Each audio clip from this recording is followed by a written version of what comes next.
D ಬಾಸ್ಗೆ boss ಬೆಂಬಷ್ಟು ಬೆಲೆ ಜಾಸ್ತಿ ಸುಳ್ಳಲ್ಲ. ಹಾವು ಮುಂಗ್ಸಿಯ ಕತೆ ನಿಮ್ಗೆ ಗೊತ್ತಲ್ಲ.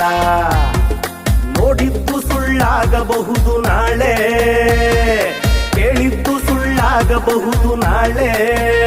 ಬಾಸು ಹೆಸರಿಲ್ದೆ ಬೇಯೋದಿಲ್ಲ ಬೇಳೆ, ಬಾಸು ಹೆಸರಿಲ್ದೆ ಬೇಯೋದಿಲ್ಲ ಬೇಳೆ.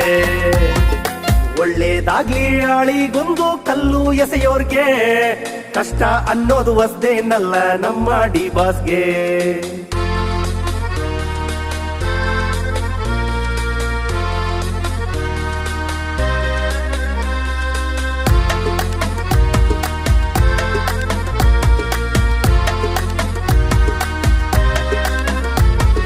ರಾತ್ರಿಯಾದ ಮೇಲೆ ಹಗಲು ಬಂದೇ ಬರ್ತದೆ ಅಂತ ವಿಷ್ಣು ದಾದ ಹೇಳಿಲ್ವಾ?